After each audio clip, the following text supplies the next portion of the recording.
Hello and welcome to the Crooked Letter Sports Podcast, a show about Mississippi sports and the folks who play them. I'm Tyler Cleveland from Scorebook Live, Mississippi, joined as always by my buddy and co-host Rick Cleveland of Mississippi Today fame. Dad, how was your weekend? It's fine. Got to see a college football game. I know. College football, all football is upon us in Mississippi, and it's a pretty exciting week. We're going to get into some of that week zero coming up here, but Dad, I want to start off the show by talking about the games this weekend that involve our big three, and I guess four, including Jackson State, which kicks off Thursday night at UL Monroe. We can start there, seeing as how that one's first. It's an interesting opener, yeah. Jackson State is going to be playing upper level at Monroe, and last time they played, it was a couple years ago. I think Monroe won 12-7. Yeah. Should be a good game. I mean, I'll watch it. Yeah, I no doubt. I mean, it's college football and it's live. Of course we'll watch it. I give them a chance to win that game. You don't know what to expect from UL Monroe. They're one of those programs now that's doing like a complete roster overhaul pretty much every offseason. So really don't know what to expect. But, Jackson State should be pretty competitive again in the SWAC. So we'll see how they look Thursday night. Moving to the weekend games, got a couple of stinkers. Ole Miss is hosting Furman, and Mississippi State's hosting Eastern Kentucky. Anything you'll be looking for in those two games as far as, will you be able to tell anything from them is what I'm asking. Well, with the Mississippi State game, you're breaking in a new coach. You'll at least, see, what their formations are going to be, what they're at least, as much as they'll use what they're going to do. Right. They won't have to do much, I wouldn't think. This isn't even Western Kentucky. This is Eastern Kentucky. My prediction is that they'll put up a gazillion points and get the fan base excited. If I was Jeff Levy, that's what I would try to do. Yeah, and at Oxford, Furman, they're a decent second-level program. Yeah. We used to call it Division I AA. Mm-hmm. FCS now. But, Ole Miss can name their score. Yeah. The other game, Southern Miss is playing at Kentucky. They are 26.5-point underdogs. What would be success for you if you're looking at that game for Southern Miss? To be competitive. Just to be competitive and not get run out of the place. Yeah, our buddy Andrew Abity reported this week that Will Hall has not settled on a quarterback and could play both FSU transfer Tate Rodemaker and Ethan Crawford coming back. I don't buy that. I think Rodemaker is their number one solid. And they'll probably use Crawford as a short yardage, goal line situation. That's my take, and I could be totally wrong, but I think Rodemaker is their number one guy, and I don't think there's any doubt about it. Yeah. I thought Rodemaker played pretty well for Florida State down the stretch. I just didn't think that I thought Crawford, I think he would have been the starter if Rodemaker hadn't transferred. But I think there are fine ways to use him. He's just so athletic. I agree with all that. I do think, and I've said this before on this podcast, that the guy for the future at Southern Miss is John White. Right.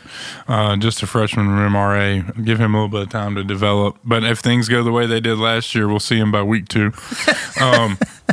That's a possibility. Everybody's talking about Kentucky like they've got a NFL front four. They're really that's the strength of their team. So, the thing to watch for Southern people is how well they block. Yeah, those guys. The offensive line's been a thorn in their side for years. And they think they're better, but they're going to find out right away. Yeah, they're getting a crash course. Yeah. We mentioned those week 0 games last week. Tate Rodemaker's old team, Florida State, that Georgia Tech game in Dublin was pretty fun.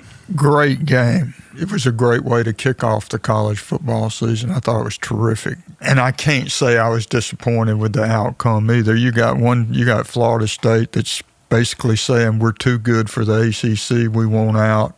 And then we got a mid-level ACC team that's a double-digit underdog beating them in the opener. I got to say I love that. Yeah, that coaching staff at Georgia Tech probably going to get it done. They're so much more improved. Yeah, they are.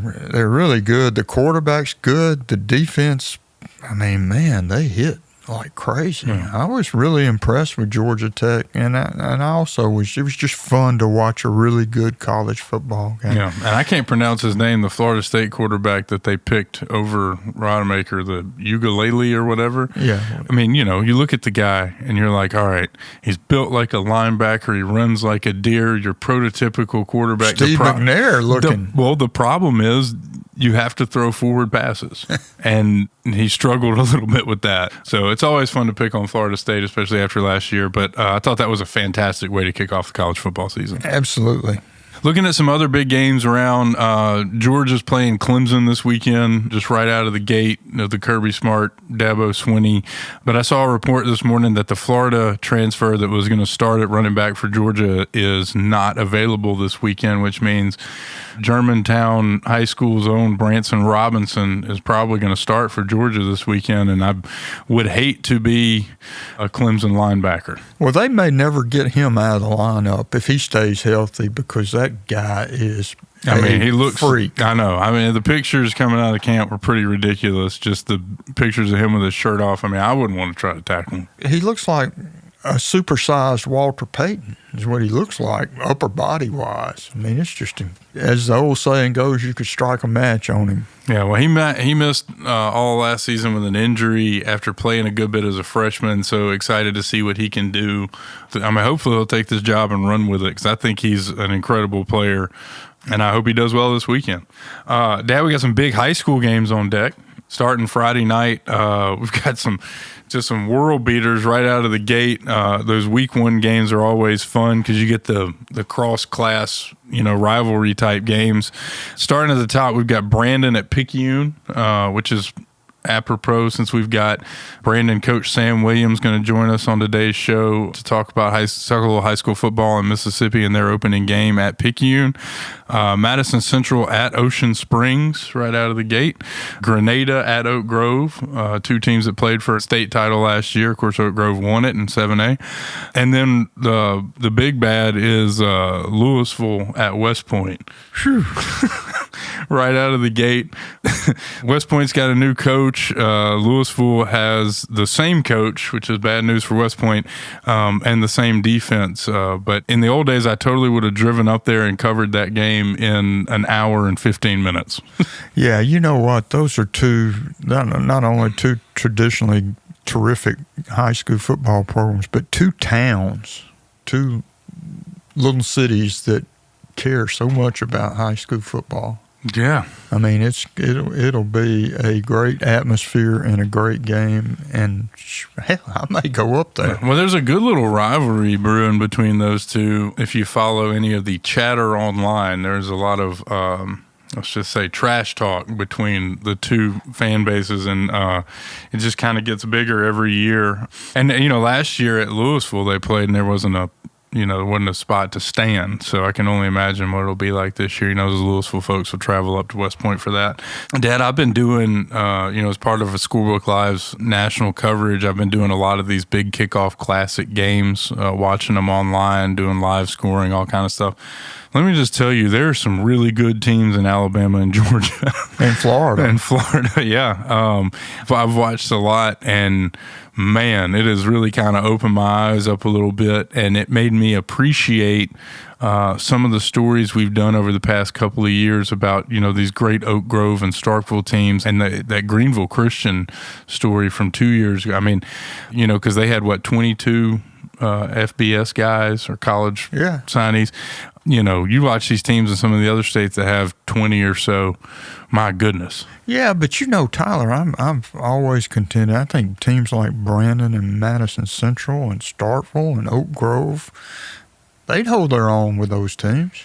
Oh, I think so. I mean, you saw Oak Grove beat Hoover last year, so, I mean, it's not out of the question. Oh, the record speaks for itself for Mississippi high school football. We can hang in there with them. Well, I'm excited to see what they can do. Also, just as an aside, I'd love to see some Mississippi teams in some of these showcases. Yeah, I don't know what it'll take to get that to happen, but I think we'll talk to Sam about that, because I can't imagine they hadn't had some invitations to play in some of those. Yeah. Well, we'll get into it with Sam. I think we ought to get into that. Let's bring Sam on. Without further ado, here's Brandon football coach Sam Williams. Well, Sam, welcome to the show. Thanks for joining us. How are things going out there, Brandon? Going great, man. Really enjoying getting a new year started, year 4. So this will mark my longest tenure at a place as a head coach. So, did 3 years at Picayune. So excited to get that, third year under my belt, get rolling into year 4, with a firmly established, program process. And well, it's kind of a fun deal once you kind of hit that swing where the kids know what to expect. You've had guys that have worked with you for a long time, and it kind of makes your day-to-day a little easier. You couldn't pick a much tougher opener, I don't think, Picayune on the road. Yeah.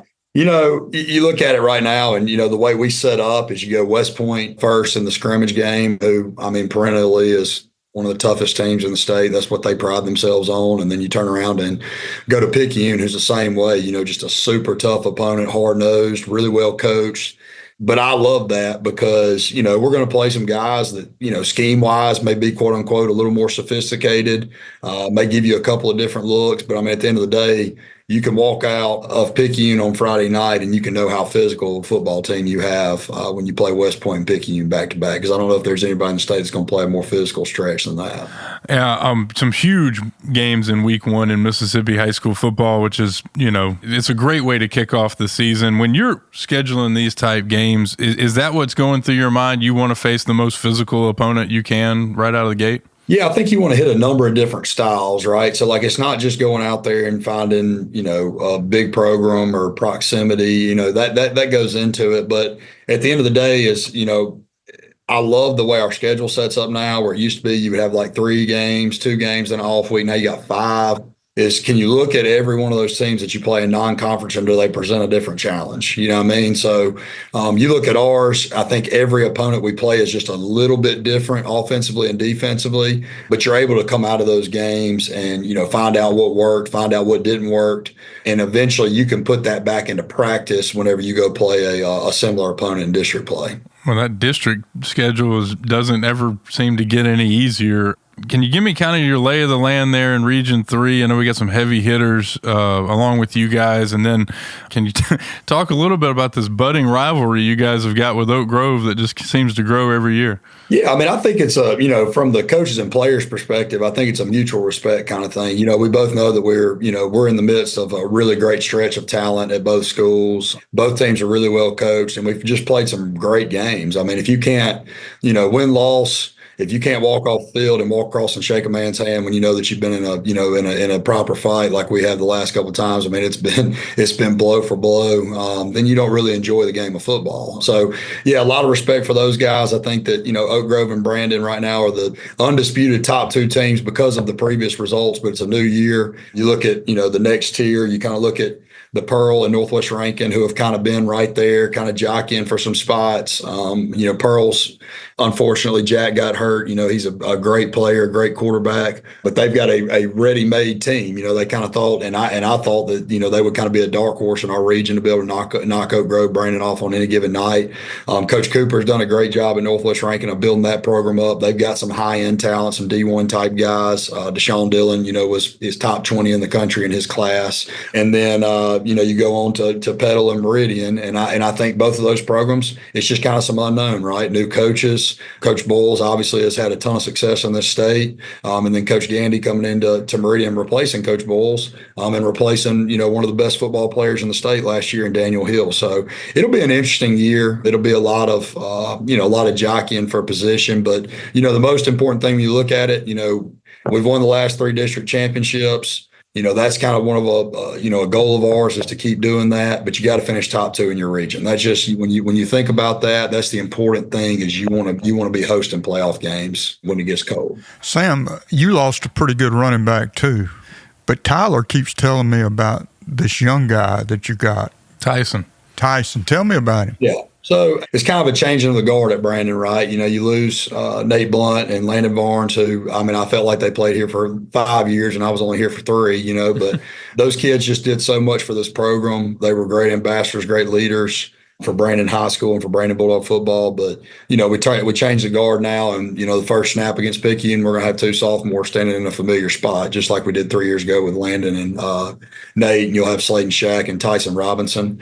And those two guys are both extremely talented. Tyson's another one. If there's three, I think one of the rankings had him like number 5 or something in the country, and maybe like the second best back. If there's 4 better backs in the nation than him in his class, then I'd hate to have to play against him. You know what I mean? So, and the thing I'll say about Tyson, I could sit here and rave about his athletic ability and how twitchy he is, how big he is, all that. But he's just a great kid, man. Like, I mean, you can't say that all the time for kids that get that kind of notoriety at a young age, that kind of offers. I mean, he's the kind of kid right now that if he picked up the phone and called somebody and said, "Hey, I'm interested in your school," he's going to have an offer. So, just a great kid with a good head on his shoulders that shows up to work every day. And if you come out and watched our practice, the way he practices, the way he carries himself, you wouldn't know that he's received the kind of accolades that he has. Well, for listeners who don't know his size and speed, let's get into that. Tyson's going to be around 5'10", 200, 205 pounds. So just a real sturdy built back. In my eyes, what makes him so elite is his burst, change of direction for a kid that size, but also a lot of times young running backs don't catch the ball as fluidly as he does. So, you watch him out of the backfield, whether it's just, throwing swing routes or whether it's, flexing out like he'll do a little bit this season and running routes. I mean, he can do it all. He kicked off that Oak Grove game last year with the flea flicker where he ran the wheel up the sideline.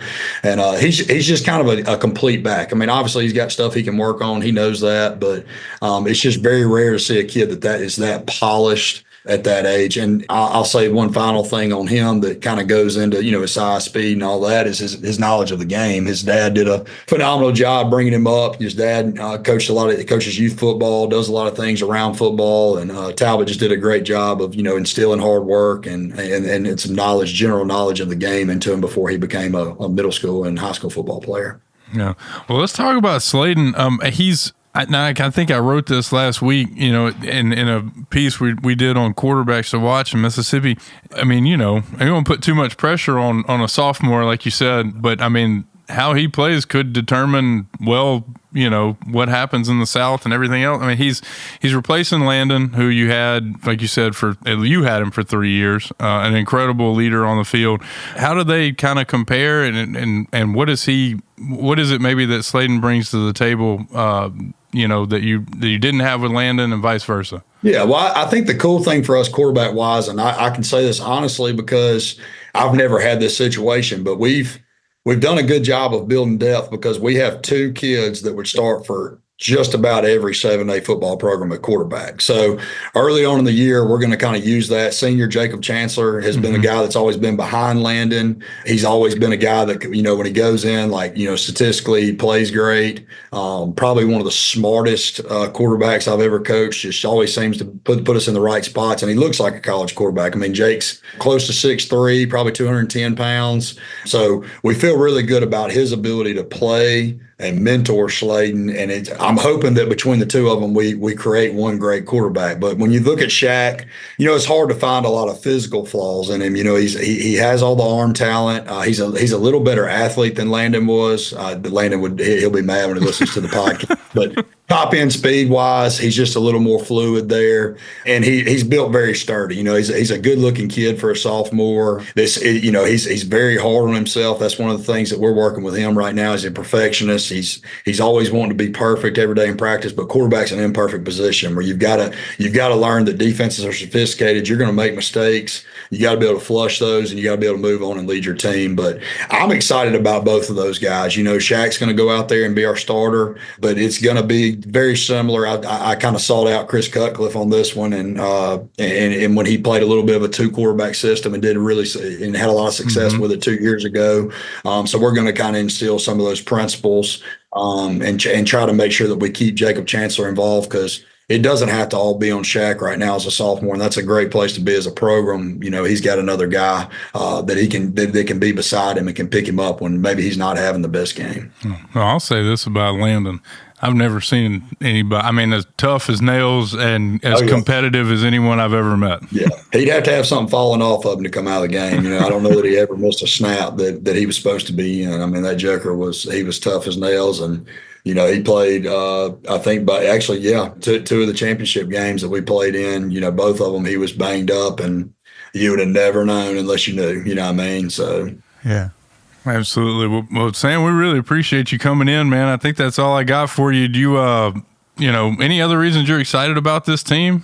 No, I think just, I don't like to harp on past success because I just think every team's a little different, but it's just a talented bunch, and we've paired a really good sophomore group, to the point where some of those sophomores took guys that were upperclassmen's spot as starters coming into the year. But it's a really talented group. It's a really dynamic mix of players and kids. So I'm just excited to see how it plays out. I think we're in a really good spot early in the year with our depth and our ability to kind of overcome some injuries that we'll probably inevitably get along the way. So just excited to get it going, man. See how we match up, see how we stack up. I think it's probably one of my opinion, just looking around the state, knowing what guys have coming back. I think it's probably one of the deepest years we've had in 7A football or 6A football, whatever you want to call it, whatever it's been. But it's just a lot of really good teams.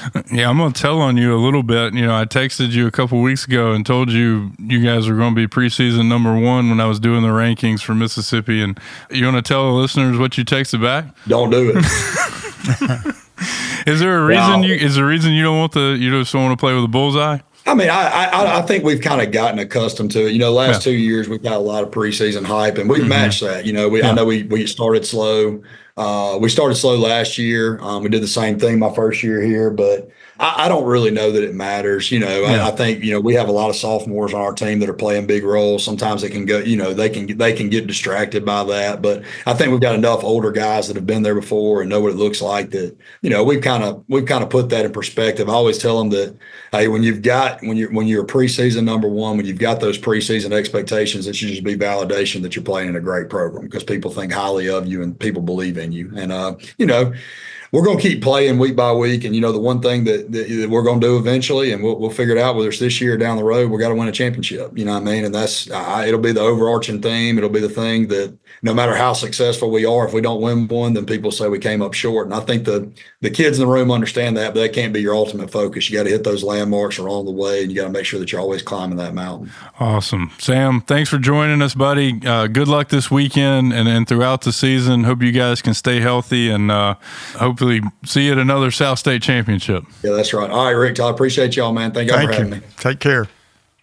Thanks again to Sam for joining us. Dad, he doesn't lack for confidence, does he? No, Sam, you got to be that way. Yeah. If you're a head coach or a quarterback or, you got to believe in yourself. Yeah. He's got a great football team to believe in. So, that's why they're the preseason #1 team in Mississippi.